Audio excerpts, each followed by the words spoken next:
lo mejor voy a hablar un poquito menos de cannabis y un poquito más de dolor, ¿vale? Porque de cannabis sabéis un montón, alguna cosa os contaré relacionando las dos cosas, pero vamos a hablar un poquito de dolor. Y cuando hablamos de dolor, tenemos que empezar pensando en de qué estamos hablando. ¿De qué estamos hablando? Y tenemos la suerte de que hasta hace poco no teníamos muchos datos, pero desde hace un par de años tenemos un barómetro del dolor que se publicó entre la Universidad de Cádiz y la Fundación Grunenthal, en el que hicieron una búsqueda de cómo estaba el dolor en España, ¿vale?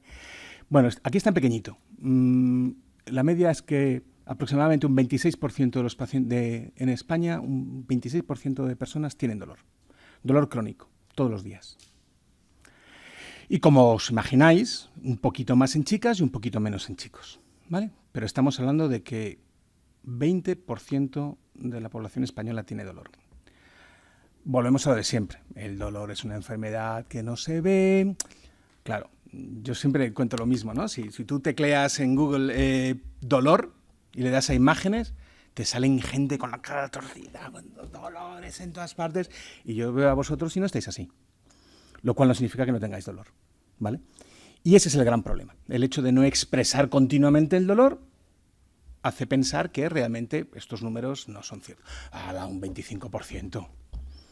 Esto es más que cualquier enfermedad nacional. No hay ninguna otra enfermedad que esté presente en un 25%.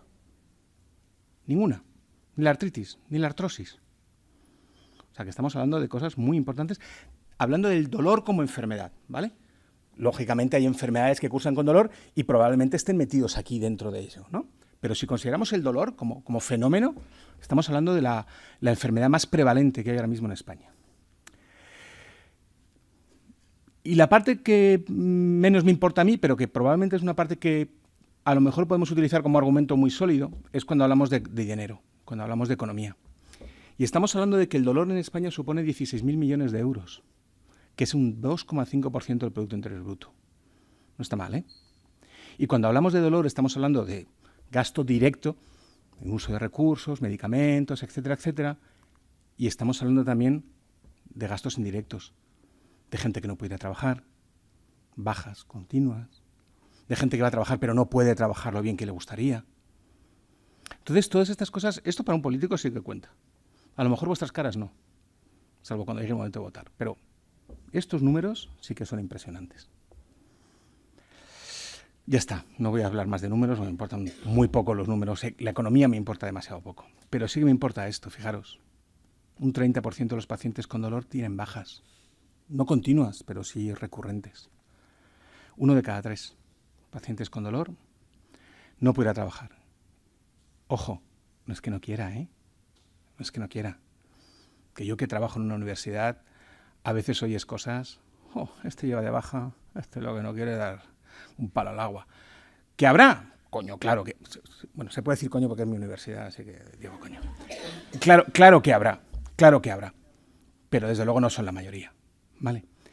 Y estas bajas por dolor significa que de media un paciente con dolor hay 14 días que no trabaja, que son 3 semanas, que no puede trabajar, que no es que no quiera trabajar. Y fijaros, la mitad de los trabajadores con dolor siguen trabajando, los pacientes con dolor siguen trabajando con más o menos dolor. Hay un 15% que ha tenido la suerte de poder cambiar de trabajo y buscar un trabajo más acorde a sus capacidades en ese momento, y luego hay un 30% que lo ha dejado. Y no, insisto, no lo dejan porque quieren, ¿vale? Lo dejan porque no pueden o porque su entorno no se lo facilita. Yo hablaba hace poco, no hace tampoco, con una profesora de universidad que me decía, yo le pedí a mi director de departamento una silla más cómoda para poder trabajar y no me la dio. Y tuve que pedir la baja, porque no podía pasar tantas horas sentada.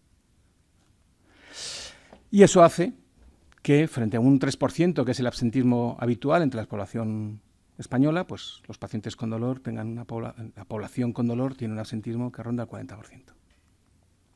¿Queréis más números? Tengo más números. Esto es una encuesta que se hizo hace tiempo en Europa, ¿vale? A todos los profesionales europeos de médicos de atención primaria. La mitad no saben cómo se trata el dolor crónico. pero bueno, es del 2011. Vamos a pensar que desde el 2011, venga, sí, venga, vamos a darles el beneficio de la duda. Del 2011 al 2024 vamos a pensar que sí, que ha mejorado un poco.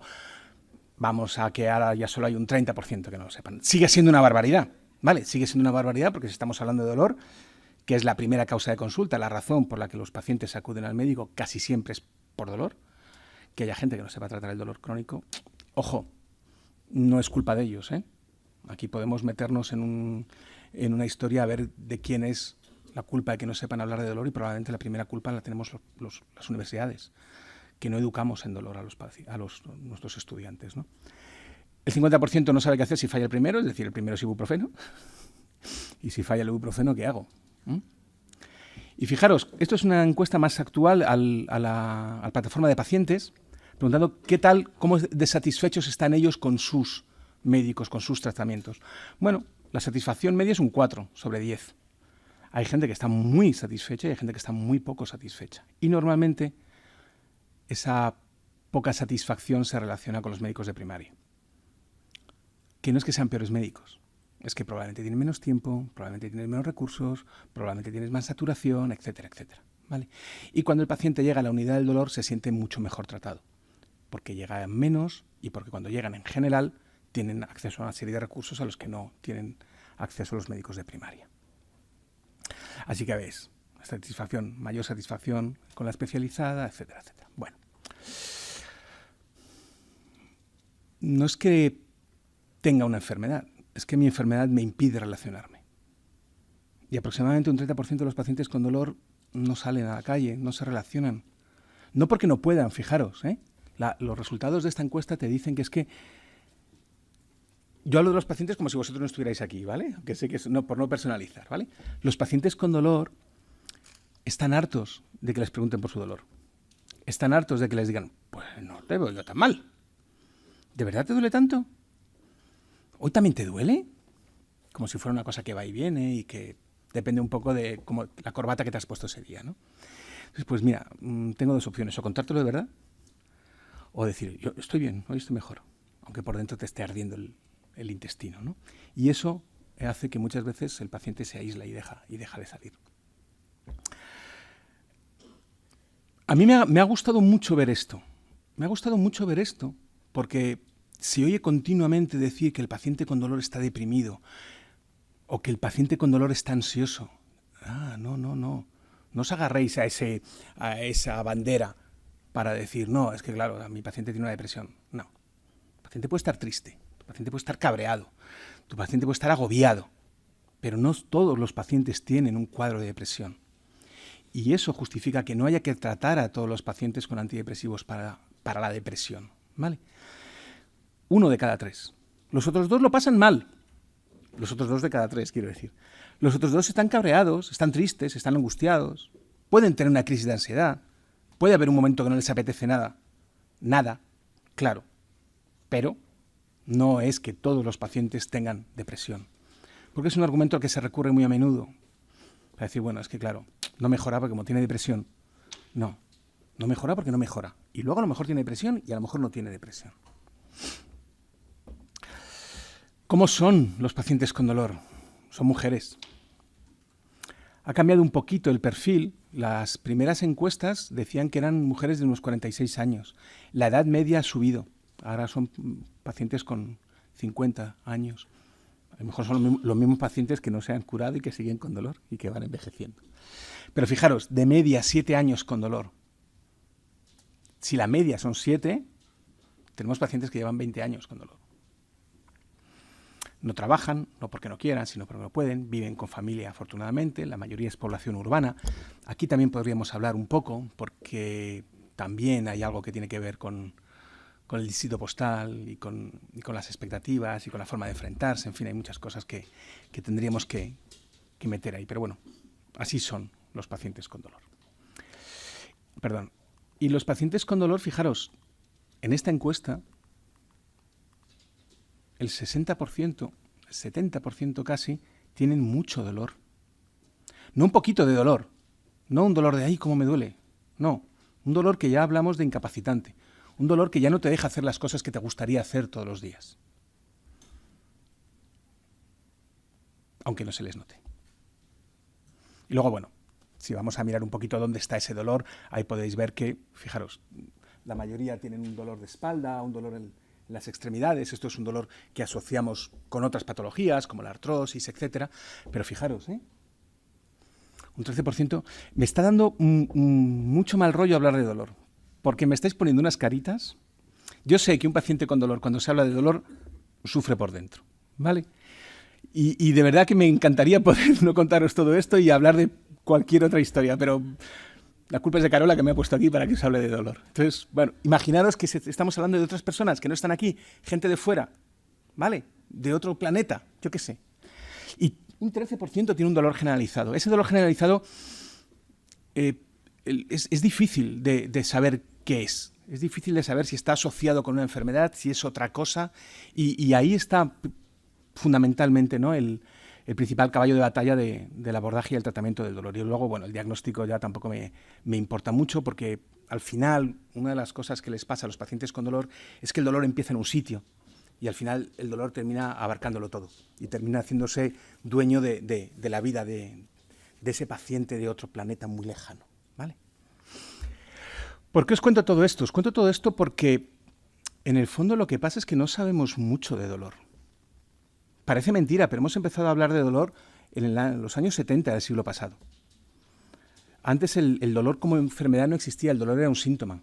Tú tenías dolor porque tenías malos huesos, tenías dolor porque se te había roto la cadera, tenías dolor porque... Pero el dolor así, sin más, el concepto de enfermedad, de dolor, aparece en los años 70.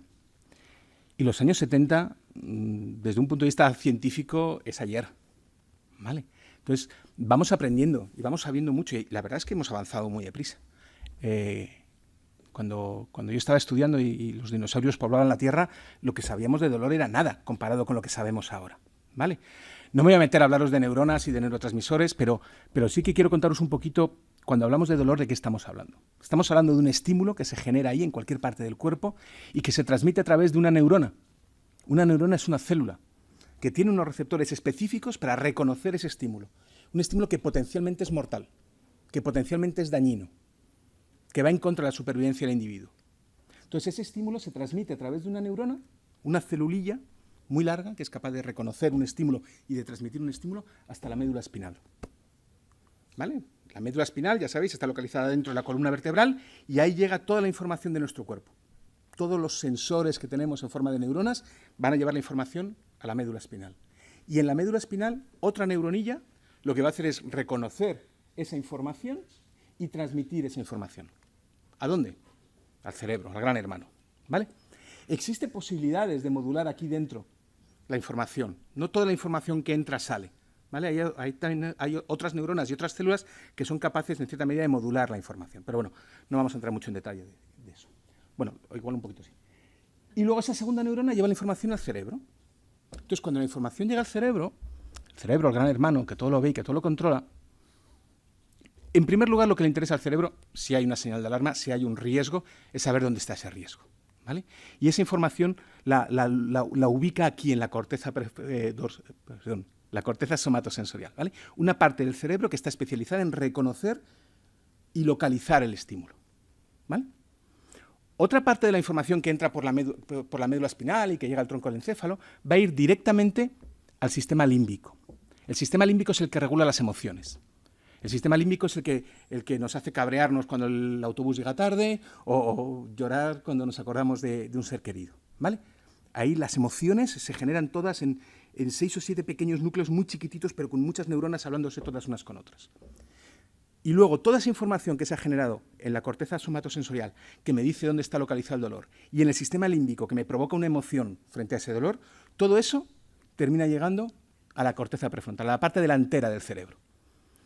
La parte delantera del cerebro, la corteza prefrontal dorsomedial, es lo que nos separa del resto de los animales. Yo sí creo que somos ratones de 60 y tantos kilos, o más algunos, ¿no? Lo único que nos diferencia de los ratones es esta parte de aquí. Es esta capacidad que tenemos para conectar todas esas neuronas en la corteza prefrontal y crear lo que llamamos la experiencia del dolor. Una experiencia única, porque cada corteza prefrontal es diferente. La corteza prefrontal es lo que nos diferencia de los simios. La corteza prefrontal es la que nos permite emocionarnos viendo un anochecer, o que se nos salten las lágrimas viendo la ópera, como en Pity. Bueno, joder, es que mis ejemplos ya son de hace muchos años, pero bueno. Lo que nos hace realmente entender, yo qué sé, el otro día lo estaba pensando, estaba leyendo un libro precisamente sobre dolor, una frase y me eché a llorar. ¿Cómo es posible que leer una frase pueda provocarte eso? ¿Vale? Eso es tu corteza prefrontal. Y esa misma frase leída en otro contexto, yo no hubiera llorado. O esa misma frase leída por otra persona, no hubiera llorado. Es la corteza prefrontal. Entonces, perdón, que si me voy del micro se enfadan. Como es la corteza prefrontal lo que nos hace diferentes, nuestro dolor es diferente. El dolor de cada paciente es diferente, porque responde a unas emociones y a unas vivencias propias. No sé si habéis visto alguna vez un niño pequeño que se cae de un columpio, muy pequeño. Se cae y se queda asombrado. Y en función de cómo reaccione su entorno, entonces se echa a llorar. ¿Por qué? Porque son emociones que no ha aprendido. Porque las emociones, cuando las vas aprendiendo, te van haciendo comportarte de una manera u otra. ¿Vale? Entonces, a lo largo de toda la trayectoria de un paciente ha habido millones de momentos que se han quedado grabados en esa corteza prefrontal. Y cada uno de esos momentos juega un papel a la hora de decidir cómo te vas a sentir con ese dolor. ¿Vale? ¿Se acaba aquí la historia? No, no se acaba la historia porque tenemos unas vías moduladoras descendentes, otras neuronillas, que desde el encéfalo llegan a la médula espinal. Y actúan como un peaje. ¿Vale? Son las neuronas que deciden si desde aquí estas dos neuronas se van a hablar o no se van a hablar. Determinan qué cantidad de información se transmite. ¿Vale? Es muy importante, ¿eh? Es muy importante, porque esas vías descendentes nosotros no podemos activarlas. No podemos poner, hágase, y que se haga. Esas vías descendentes se activan en respuesta a distintas situaciones que no podemos controlar. Por ejemplo, las expectativas. Cuando tú tienes ganas de que algo funcione, cuando tú tienes ganas de que un producto te ayude, si tienes fe en el tratamiento, se activan estas vías descendentes. Si estás haciendo una actividad física, si estás liberando endorfinas, si estás en una situación de positividad, se activan estas vías descendentes. La hipnosis activa estas vías descendentes. Y todas esas vías descendentes que se activan, ¿qué van a hacer? Bloquear la cantidad de información que se transmite. Hacer que el estímulo, por decirlo de algún modo, duela menos. ¿Por qué? Porque llega menos información. ¿Vale? Es lo que llamamos de forma genérica el efecto placebo. Que mola mucho. Pero claro, el efecto placebo, ¿sabes? Uy, es que eso es un placebo. Cuidado. Eso es placebo. El placebo es algo que funciona siempre. Que no depende de ti. Bueno, sí depende de ti, pero no depende de ti. Que no tiene efectos secundarios, hablando de fármacos. Y que, bueno, oye, es verdad que no te quita todo el dolor, pero sirve para atenuarlo. ¿Vale? ¿Qué hace falta para que se ponga en marcha el efecto placebo? No lo sabemos. Buenas expectativas. Creer que algo va a funcionar.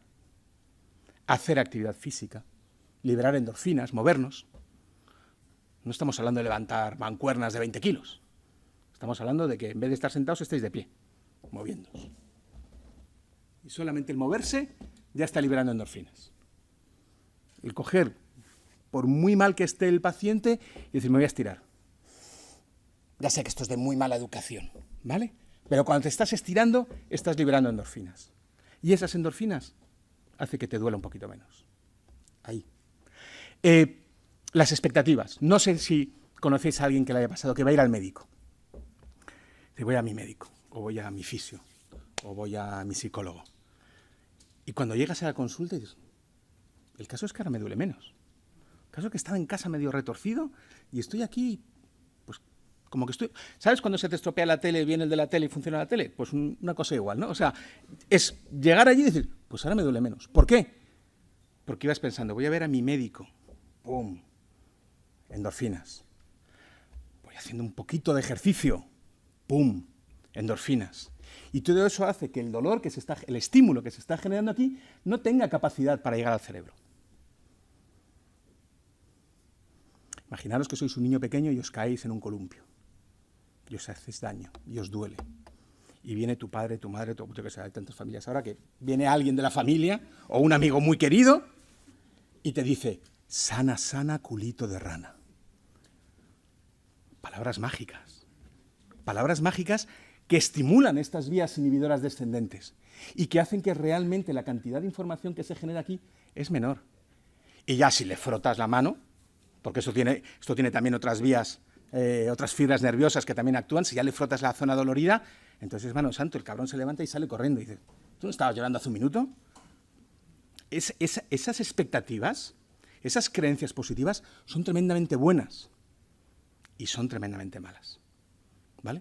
Tener expectativas en que un tratamiento va a ayudar, hace que ese tratamiento te ayude, incluso cuando el tratamiento es malo, incluso cuando no hay ninguna evidencia de que esas cosas funcionen, ¿vale? Entonces, las expectativas hay que regularlas porque a veces nos pasamos de ganas de que algo funcione y tiene todo el sentido del mundo, ¿no? Yo estaba ayer, o antes de ayer, estaba leyendo una entrevista a una paciente con cáncer y decía, si a mí me dijeran que comer pájaros cura el cáncer, yo comía pájaros.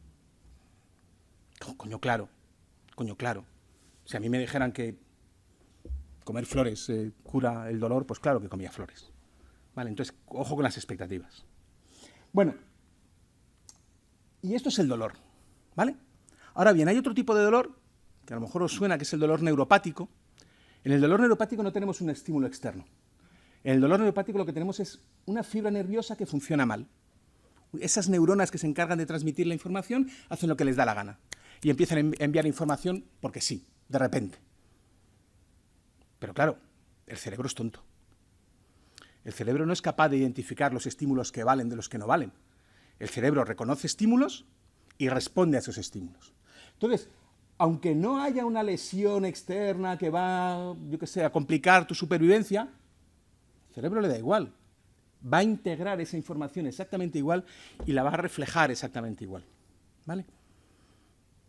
Incluso aunque ese dolor no sea un dolor peligroso, no sea un dolor que compromete la vida del paciente. Eso significa, y esto es muy importante, que el dolor, y probablemente solo el dolor, es una enfermedad con dos componentes completamente diferenciados. El dolor es una sensación que se transmite a través de unas neuronas y es una emoción en respuesta a esas sensaciones, ¿vale? Cualquier patología tiene una parte emocional, evidentemente, ¿vale? Pero es que en este caso el propio concepto de dolor requiere de la emoción. Volviendo a los ejemplos viejos, viejísimos, si os acordáis de una película que se llamaba ¿Quién voló sobre el nido del cuco? En un momento determinado a un paciente, para controlarlo, le hacen lo que se llama una lobotomía, le quitan una parte del cerebro, precisamente la corteza prefrontal. Se convierte en una planta. Ni siente ni padece, ¿vale? Le has quitado la emoción y entonces lo has convertido en otra cosa. En algunos países del este todavía se hacen lobotomías parciales para tratar el dolor. Porque al final lo que consigues es no identificar esa sensación. La sensación existe, la sensación sigue produciéndose, sobre todo en dolores, bueno, en determinados dolores. Pero no sabes interpretarlo. Que esto es algo que también pasa cuando los pacientes, me estoy enrollando mucho, cuando los pacientes están con dosis muy altas de opioides. Esto pasaba sobre todo en los 80, cuando el único tratamiento oncológico eran los opioides, subían mucho las dosis de opioides. Y le preguntaban al paciente, ¿te duele? Y dice, no me importa. O sea, la sensación está ahí, pero no me importa. ¿Por qué? Pierdo la capacidad para integrar, para tener una sensación asociada a ese estímulo. Entonces, en el dolor las dos cosas van de la mano. Y si queremos hacer un abordaje real y completo del dolor, tenemos que preocuparnos de las sensaciones y tenemos que preocuparnos de las emociones. Y el abordaje ideal, perfecto, al que todos nos gustaría, tiene que ir acompañando fármacos y psicoterapia. Técnicas intervencionistas y relajación. Yo qué sé, todo lo que sea necesario para tratar desde todos los puntos de vista necesarios el dolor como sensación y como emoción. Si es que lo sabéis. ¿Cuántas veces cura más una mano en un hombro que un tramadol? Un abrazo bien dado que una duloxetina. Y ya si juntan las dos cosas, no puedo renunciar a mi parte farmacológica, ¿eh? Si juntan las dos cosas ya, entonces, magnífico. Vale. El dolor es una señal de alarma. El dolor es necesario. El dolor evita que los animales se mueran y que los humanos se mueran. Porque te dice que no tienes que poner la mano encima de una plancha caliente y que no te tienes que cortar lonchas en el brazo, ¿vale? Está muy bien. ¿Y cuándo el dolor deja de ser una señal de alarma? ¿Y cuándo ya sabes que tienes un cáncer, que tienes una artrosis, que tienes una estenosis de canal, que tienes lo que sea? Y ya lo sabes. ¿Para qué sirve el dolor? El dolor crónico no sirve para nada. El dolor crónico ha perdido su señal, su valor, su característica, que es avisar de que algo va mal. Pero claro, el problema es que el dolor no lo sabe. No existe el dolor crónico en la naturaleza. No existen cebras con artrosis, porque se las come el león. No existen cocodrilos con cáncer, porque se mueren. El dolor crónico en la naturaleza no existe. Por lo tanto, a lo largo de la evolución, el sistema nociceptivo, que es este sistema nervioso que se encarga de detectar el dolor, no ha evolucionado para diferenciar dolor bueno de dolor malo. Solo nosotros y nuestras mascotas son capaces de tener dolor crónico. Entonces, claro, el sistema no ha aprendido. Y el sistema lo que reconoce es estímulo, aviso. Estímulo, aviso. Estímulo, aviso. Y es lo que sé hacer, y es lo que voy a hacer siempre. Seguimos con los ejemplos viejos. ¿Os acordáis de los Picapiedra? Todos los episodios de los Picapiedra acababan igual. Pedro Picapiedra fuera de la casa, llamando a la puerta. ¿Y qué hacía? ¡Vilma! ¡Vilma, abre la puerta! Y Vilma no se enteraba. ¿Y qué hacía? Llamaba más fuerte. Y seguía llamando. No sabemos si le abrían o dormía fuera, porque se acababa antes. Pero el dolor está hecho para eso, para avisar de un daño. Y no sabe funcionar de otra manera. Por lo tanto, siempre va a estar avisando. ¿Qué es una putada? ¿Que no sirve para nada? Ya. Pero el dolor crónico es eso. Es un sistema entrenado y exquisito para avisar de que algo va mal. No para decidir si algo va mal o no. No para intervenir, simplemente para transmitir información. ¿Vale?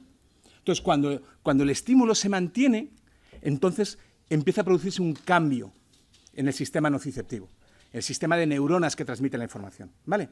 Porque cualquiera que esté aquí y que tenga dolor crónico, si es que hay alguien aquí que tiene dolor crónico, sabe que no te duele igual un golpe en la rodilla cuando tu rodilla está sana que un golpe en la rodilla cuando la rodilla está herida. Aunque sea la misma intensidad, el mismo ángulo, la misma fuerza.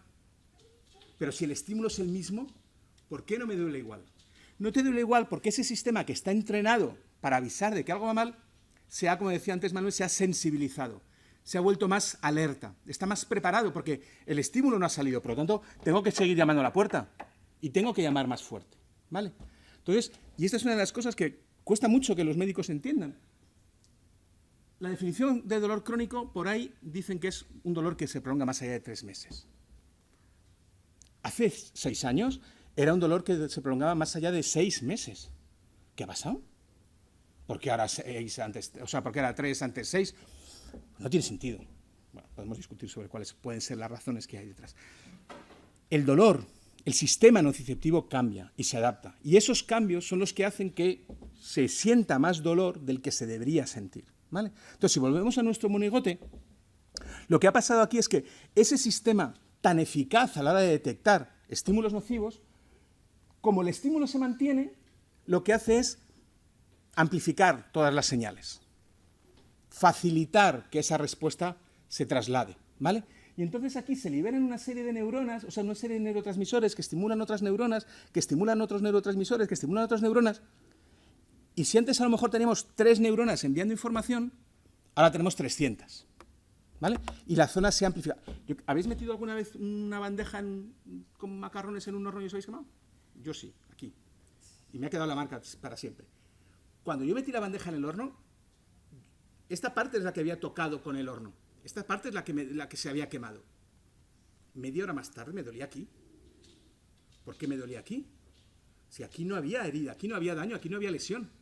Pues porque cuando se produce esa liberación de neurotransmisores y esa respuesta inflamatoria, lo que se consigue es que cada vez se van, digamos, reclutando más neuronas. ¿Vale? Yo me quemé aquí, pero esta neurona libera neurotransmisores que van a excitar esta neurona, que va a liberar neurotransmisores, que va a excitar esta neurona, que va a liberar neurotransmisores. Y aunque el daño estaba aquí, toda esta zona empieza a transmitir información dolorosa. Y claro, llega mucha más información a la médula espinal. ¿Vale? Entonces, tenemos ese primer círculo vicioso, un proceso que llamamos sensibilización, y en un alarde de imaginación, como esta sensibilización se produce en la periferia, lo llamamos sensibilización periférica. ¿Vale? Ya está, no nos hemos roto mucho la cabeza. Sensibilización periférica. Pero ¿qué ocurre? Que claro, como esto está mandando todo el rato información, pum, pum, pum, pum, pum, a la médula espinal, que tampoco diferencia dolor agudo de dolor crónico, dice, está llegando mucha información, por lo tanto hay mucho peligro. ¿Y qué hace? Lo mismo. Va a crear también un proceso redundante en la médula espinal. Y va a haber muchas más neuronas, muchos más neurotransmisores, las células del sistema inmune, todo ahí se pone a trabajar para avisar de que algo va mal en la periferia. Y entonces aquí se produce un proceso de sensibilización. Y en una larga imaginación, como es en el sistema nervioso central, lo llamamos sensibilización central. ¿Vale? Y a lo mejor habéis oído hablar de esto. No, es que usted tiene un síndrome de sensibilización central. Ojito con eso. ¿Vale? Es una tontería. La sensibilización central es el proceso que permite explicar la cronificación. Es el proceso que permite entender por qué el dolor se mantiene en el tiempo. Pero no es un diagnóstico, y mucho menos un síndrome, y mucho menos una enfermedad. ¿Vale? Porque eso se está cogiendo ahora para decir, no puedo hacer nada por usted porque tiene sensibilización central. Ya, ¿y qué? También tengo orejas, ¿sabes? O sea, ¿qué? La sensibilización central es el proceso, pero no es, en ningún caso, la enfermedad. Es como decir, es que usted tiene la glucosa alta. Vale, la glucosa alta es el síntoma y la diabetes es la enfermedad, ¿vale? Mi enfermedad es dolor crónico, no es sensibilización central. El dolor crónico está provocado por la sensibilización central, pero ya está, ¿vale? Nada, no tal margen. Vale, entonces lo que tenemos aquí de repente es un montón de círculos viciosos, ¿vale?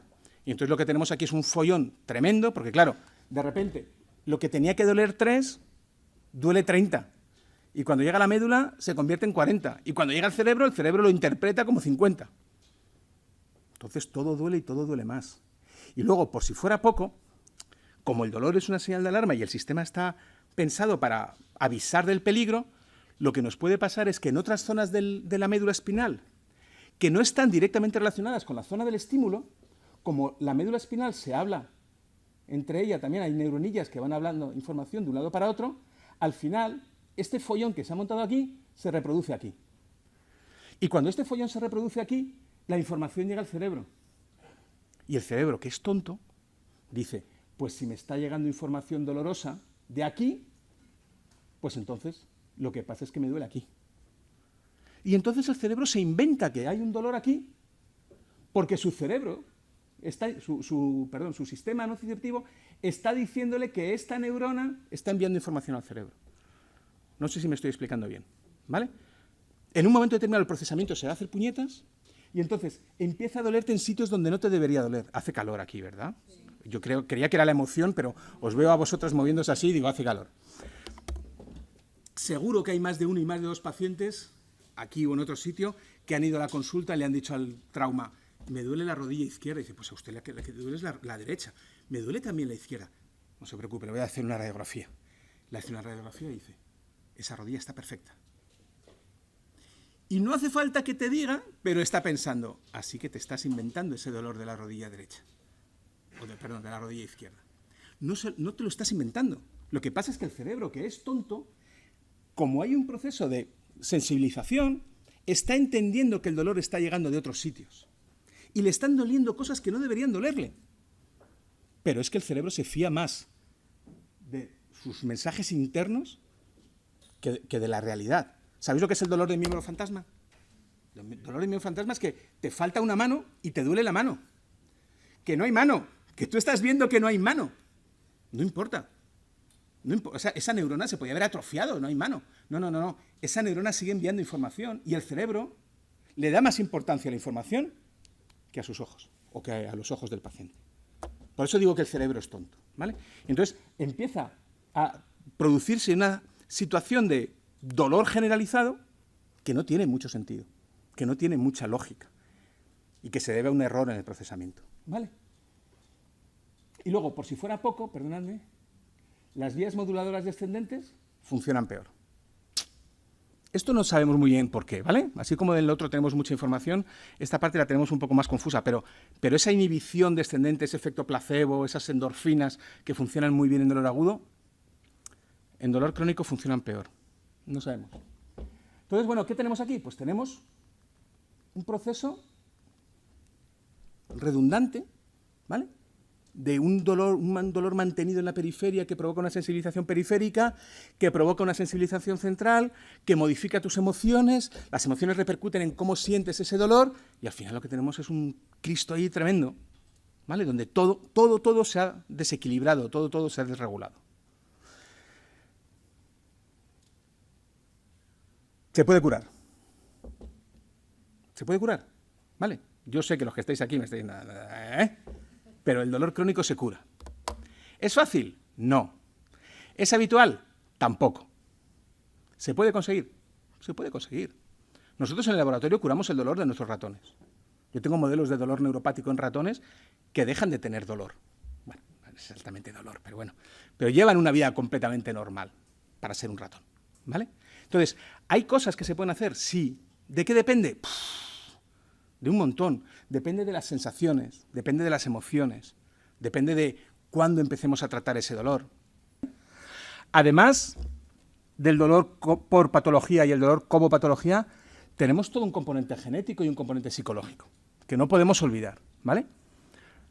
Cuando yo empecé a estudiar y nos enseñaban lo que era la genética, nos decían, eres tus genes, ¿no?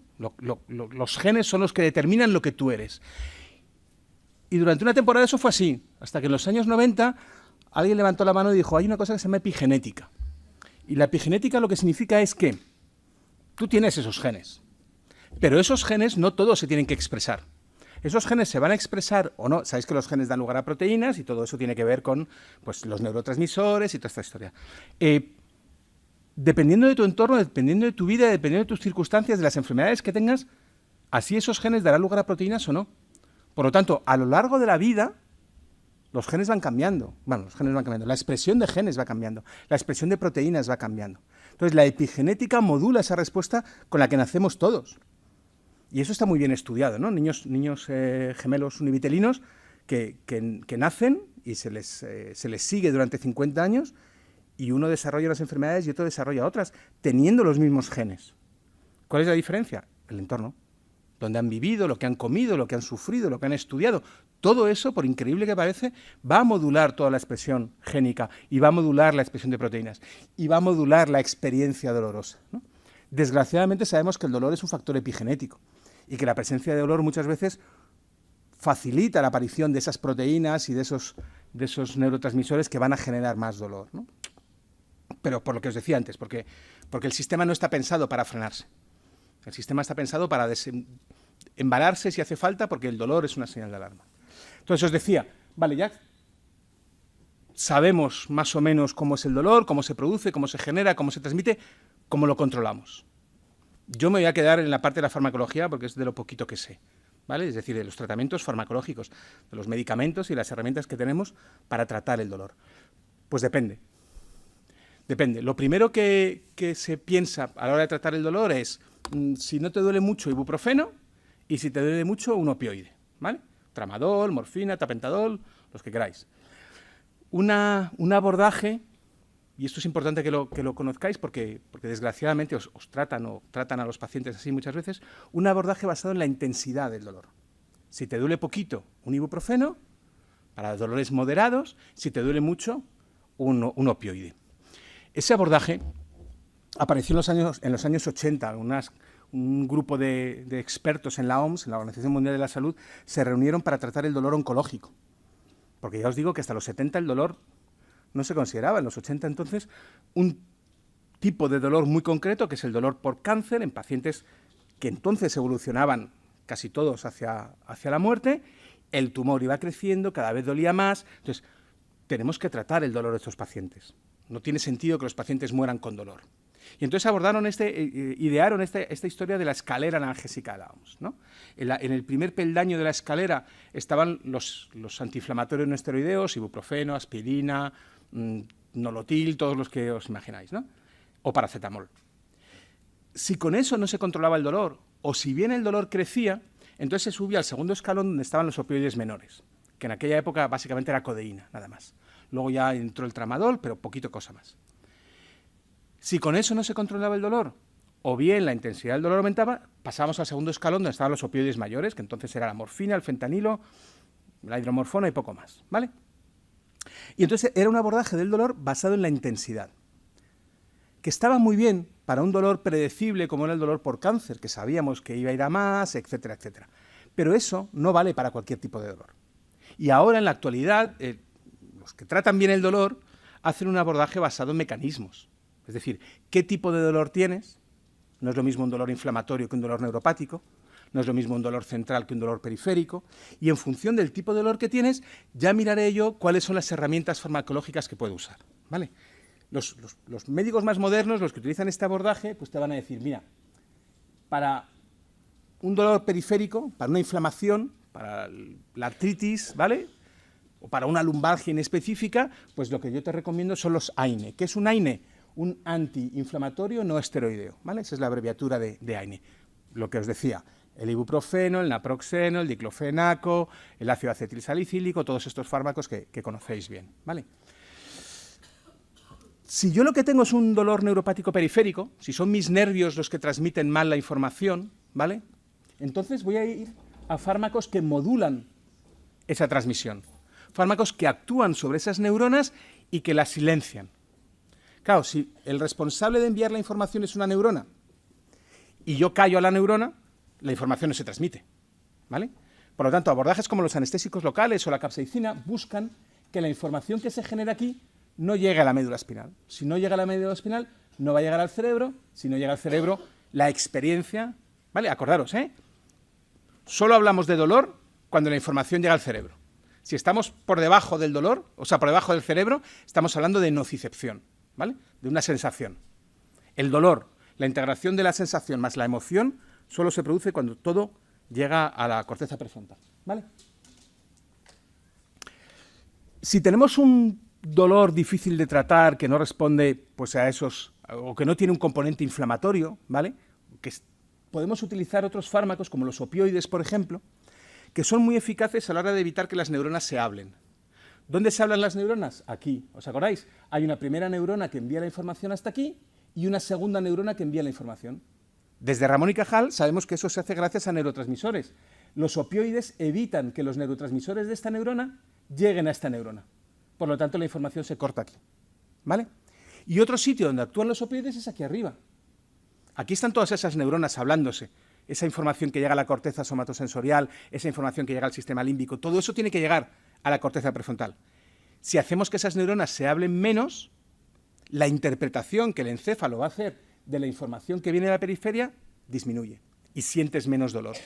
Sientes menos dolor porque llega menos dolor y sientes menos dolor porque interpretas menos dolor, ¿vale? Esa misma función la pueden hacer los fármacos que llamamos de forma genérica neuromoduladores. Básicamente son antiepilépticos. A lo mejor conocéis a alguien al que le tratan con un antiepiléptico. ¿Por qué? Pues, ¿de qué va la epilepsia? La epilepsia va de una neurona que empieza a disparar de repente y contagia a otras neuronas y en un montón de neuronas y aparece una convulsión. Los antiepilépticos lo que hacen es que esas primeras neuronas no se hablen con las siguientes y el foco epileptógeno no se transmita. Si lo que hacen es evitar que las neuronas hablen unas con otras, la estrategia se puede trasladar directamente al dolor. Vamos a hacer que las neuronas no se hablen unas con otras y entonces la información nociceptiva va a llegar menos al cerebro, ¿vale? Y esa es la razón por la cual podemos utilizar antiepilépticos que originalmente no eran fármacos analgésicos para el tratamiento del dolor, ¿vale? ¿Y os acordáis de esas vías moduladoras descendentes? De esas vías que se activaban con las endorfinas y que producían ese efecto placebo que os decía y que bloqueaban aquí la comunicación de dolor. Bueno, pues estas vías también se activan por serotonina. ¿Os suena la serotonina? La serotonina es un neurotransmisor, ¿vale? Lo llaman la hormona de la felicidad, no sé qué, chorradas. Un neurotransmisor, la felicidad la pones tú, pero bueno. Esos neurotransmisores, en este caso la serotonina y los opioides, potencian estas vías descendentes. Entonces, los antidepresivos, uno de los mecanismos que tienen es hacer que haya más serotonina. Entonces, si hay más serotonina, estas vías descendentes funcionan mejor, ¿vale? Ojo, se utilizan los antidepresivos como analgésicos, no como fármacos para la depresión, ¿vale? Los pacientes que están recibiendo un tratamiento farmacológico con antidepresivos porque tienen dolor neuropático, el objetivo de ese tratamiento farmacológico no es quitarles la depresión. El objetivo de ese tratamiento farmacológico es potenciar estas vías descendentes, ¿vale? De hecho, las dosis que se utilizan son diferentes, el tiempo que tarda en aparecer el efecto es diferente, o sea que el abordaje es completamente distinto.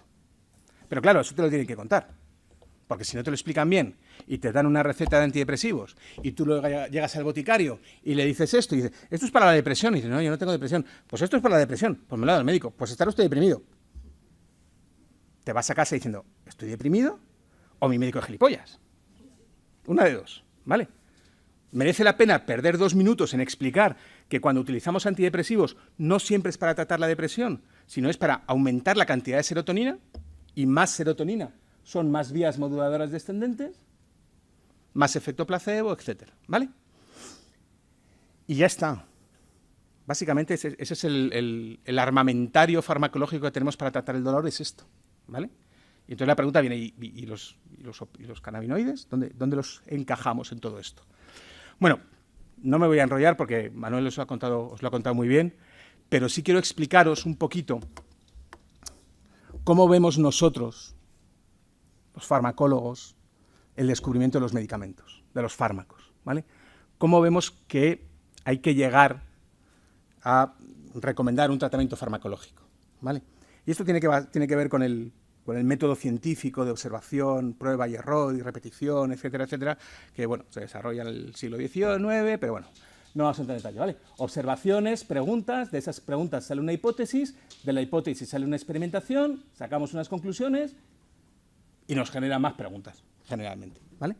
Pero la forma actual de trabajar es esa, es decir, en este caso, por ejemplo, ¿no? Yo identifico una molécula que está implicada en el dolor y busco cómo modular farmacológicamente esa molécula. Y de ahí, si todo va bien, sale un medicamento, ¿vale? Con los cannabinoides hemos hecho otra cosa completamente distinta. Con los cannabinoides, como decía Manolo, hemos vuelto hacia atrás. Hemos vuelto a la medicina del principios del XIX. A principios del XIX, en 1805, un señor que se llamaba Turner, que era un boticario que trabajaba en su farmacia, se dio cuenta que el opio que venía de la India no producía el mismo efecto que el opio que venía de Persia y no producía el mismo efecto que el opio que venía de Valencia, que en Valencia siempre ha habido plantaciones de opio y más cosas, ¿vale? El opio que venía de esos 3 sitios no era igual. Y entonces, en el siglo XIX, a principios del XIX, que se desarrolla toda la química farmacéutica, consigue extraer del opio el principio activo responsable del efecto, ¿vale? Y lo llaman morfina. Y desde 1805, y gracias a Turner, el mundo de la farmacología cambia completamente. Y en vez de utilizar plantas, extraemos el principio activo de la planta. Y usamos el principio activo de la planta. Y eso es la lidocaína, eso es la cocaína, eso es la aspirina, eso es la morfina, ¿vale? Y luego buscamos derivados de esos productos que hemos extraído de la planta, ¿vale? Con el cannabis estamos volviendo al revés. Y os lo ha contado muy bien Manuel, cómo íbamos buscando el principio no nos satisfacía, mezclamos principios, la mezcla tampoco nos satisface mucho y nos vamos a usar la planta entera.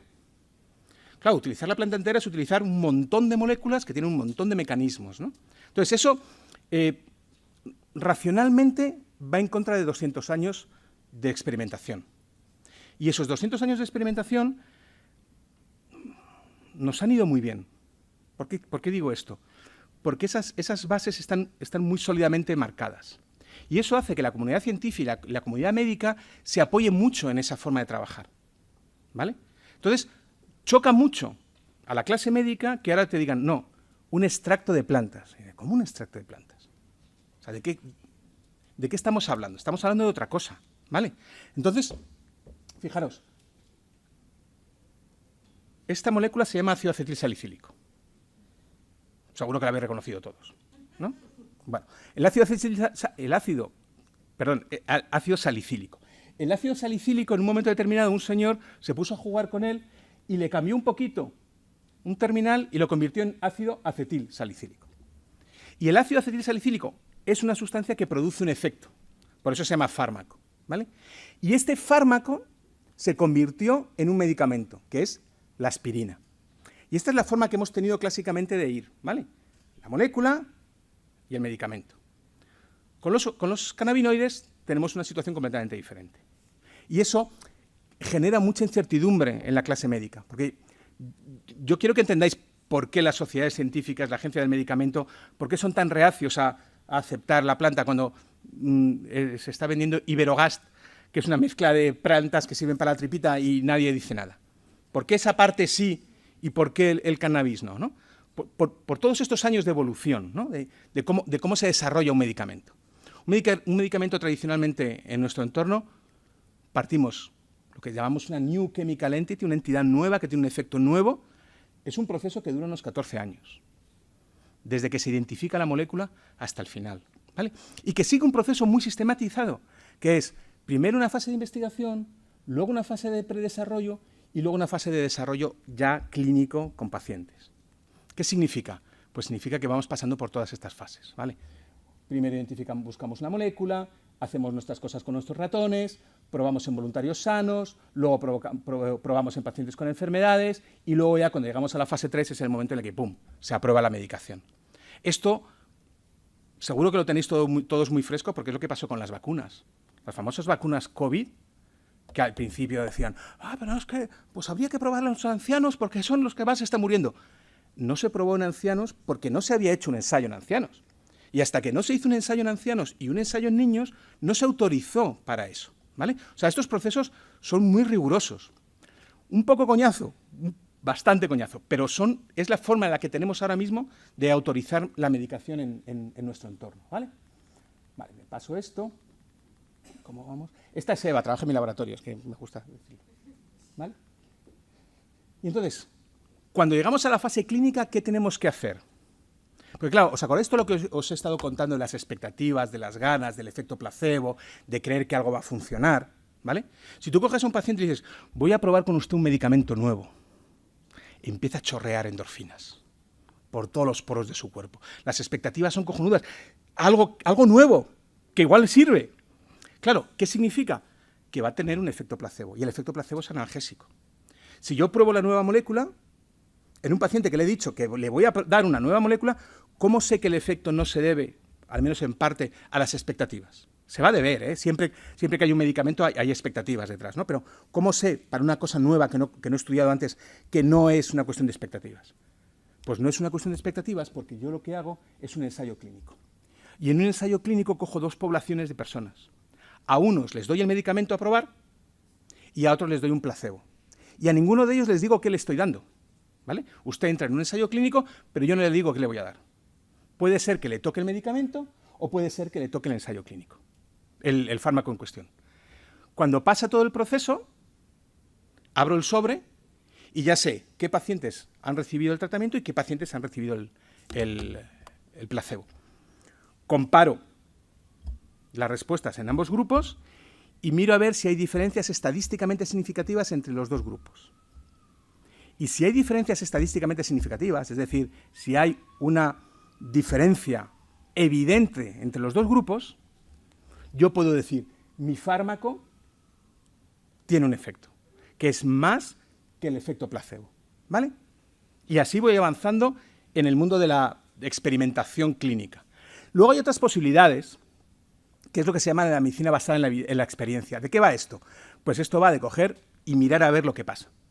Pacientes que ya estén utilizando medicación y 2 o 3 prueban una cosa diferente.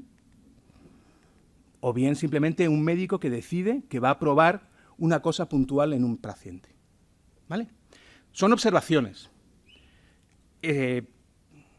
Estadísticamente tiene mucha menos fuerza que este tipo de ensayos, ¿vale? Pero hacer este tipo de ensayos es muy complicado, porque necesitas poblaciones grandes, poblaciones homogéneas, poblaciones en las que siempre pase lo mismo, ¿vale? Y que puedas identificar perfectamente bien lo que hay. Bueno, pues esto con los cannabinoides no nos funciona.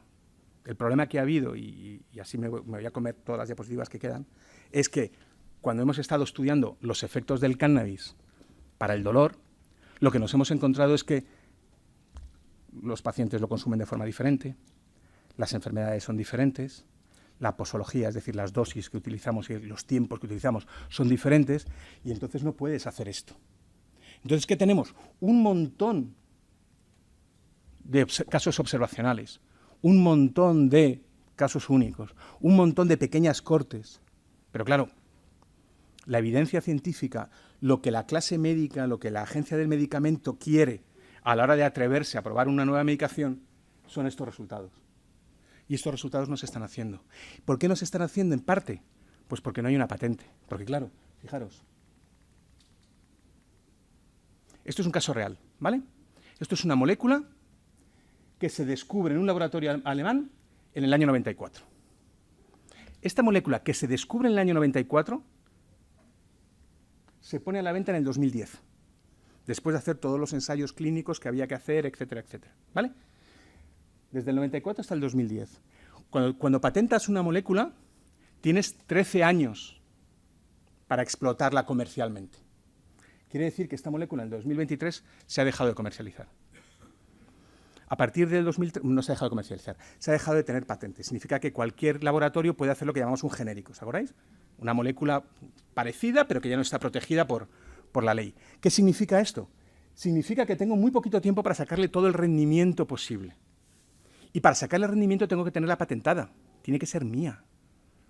Solo Bayer podía vender ácido acetilsalicílico durante una temporada, porque había invertido mucho dinero en fabricarlo y entonces quería sacarle todo el partido, ¿vale? Y eso pasa con todas las moléculas en farmacología. ¿Qué significa? Pues que yo no voy a patentar el THC, porque no es mío. No voy a patentar el CBD. ¿Cómo voy a invertir yo, cómo voy a gastarme yo todo el dinero en todo ese desarrollo de ensayo clínico? No lo voy a hacer. Entonces, el problema que tenemos ahora es que no tenemos ninguna compañía farmacéutica muy grande, que a lo mejor no hace falta, estoy con vosotros, pero no tenemos ninguna compañía farmacéutica grande dispuesta a soltar la pasta para hacer un ensayo clínico de estas características. Estos ensayos clínicos cuestan el equivalente al Producto Interior Bruto de varios países africanos, para que os hagáis una idea, porque se gasta una pasta en seguros increíble, ¿no? Entonces, ¿cuál es todo el problema que tenemos con los cannabinoides? Pues que todos, y os podría poner ahora 12 diapositivas de ensayos clínicos que todos terminan con la misma conclusión. Población pequeña, riesgo de sesgo. ¿Por qué? Pues porque cuando un paciente ha probado cannabis una vez, ya identifica esas sensaciones. Por lo tanto, ya no puede ser un paciente naïf, no puede estar en un placebo, porque va a saber si le están dando el medicamento del placebo. Todas estas cosas hacen que ahora nos encontremos en una situación completamente diferente. O sea, por primera vez desde hace cientos de años estamos pensando en utilizar un remedio de planta en vez de utilizar el principio activo. Y eso, si le sumamos toda la movida de que empezó siendo una sustancia lúdica, recreativa, y la mala imagen que tiene entre los médicos, pues claro, todo eso hace que se frene mucho. ¿Hay evidencia? Sí. En animales de laboratorio, muchísima. Los opioides, los cannabinoides sirven para el tratamiento del dolor. Sirven. ¿Son magníficos? No. Pero no son magníficos y no hace falta que sean magníficos. Tenemos muchas cosas. Los cannabinoides tienen que ser otra opción, otra posibilidad, ¿vale? Uno de los problemas que tenemos, y nos pasa con todos los medicamentos nuevos, es que cuando entra un medicamento nuevo, ¿a quién se lo das? ¿Al paciente que acaba de llegar que todo le va bien? No. Se lo das al paciente que lleva 10 años, que no responde con nada y que está harto de la vida. La probabilidad de fallar ahí es grandísima, porque ese paciente ya está... ¿Os acordáis que os decía que se liberan endorfinas? El reverso tenebroso del efecto placebo es el efecto nocebo. El efecto nocebo se produce por esas mismas vías, pero que en lugar de frenar la transmisión del dolor, facilita la transmisión del dolor. Pues esos pacientes que llevan toda la vida con dolor, les hablas de un producto nuevo y ¿otro? A la mierda. Pues ya te quitas todo un 20% de efecto analgésico. Entonces, el problema es que, claro, llegamos tarde. Llegamos con unas moléculas que ya existen, con unos fármacos, unos medicamentos, unos preparados que ya se están distribuyendo. Entonces, desde el punto de vista del método científico, lo estamos haciendo todo mal. Y toda la necesidad de fiabilidad que tiene el profesional de la medicina se basa en eso. No, yo puedo estar seguro de que esto que estoy dando son 20 miligramos de THC. Yo puedo estar seguro de que cuando doy esta pastilla en 35 minutos tengo una concentración plasmática X. Esa evolución es lo que necesita el médico para encontrarse a gusto. Eso y quitarnos la cabeza de que el cannabis es una droga. Pero eso ya es una cuestión mucho más íntima. Si fuéramos capaces, no de dárselo al paciente al que nada le funciona, sino hacer un ensayo clínico desde el principio, con pacientes naïf, con una buena digamos, enmascaramiento para que el paciente no supiera nunca que está recibiendo un placebo o un cannabinoide, podríamos avanzar mucho más deprisa. Pero ni tenemos financiación, ni tenemos tiempo y creo que tampoco tenemos ganas, ¿vale? Entonces eso hace que todo esto esté muy frenado, vaya muy despacio. Hay un desconocimiento brutal de la planta, de sus componentes, del propio sistema endocannabinoide. Entonces, lo que estoy intentando es haceros entender que las reticencias de la clase médica en general, porque cada vez hay más que van entendiendo, tiene que ver con un histórico, ¿vale? Tiene que ver con una forma de entender la farmacología y el tratamiento de las enfermedades que choca radicalmente con esto. Choca radicalmente con que sea un grupo, un lobby de pacientes los que vienen aquí presionando. Che, la ciencia la ponemos nosotros y la aplicamos en vosotros. Y no se nota también que quien tiene, o sea, los que pueden hacerlo tienen otra salida, es como la sanidad privada y la pública. La por empresa que vaya lo del... No. Eso, porque van a tener otra salida. No. No, porque fíjate que a la asociación, por ejemplo, se acercan muchos médicos preguntando. O sea, ellos quieren saber, claro, ellos muchas veces dicen, es que me encantaría poder escribir algo en un papel y que farmacia te lo diera. A ver, droga, en el sentido amplio de la palabra, droga es cualquier sustancia que interacciona con el cuerpo. Vale, muchas gracias.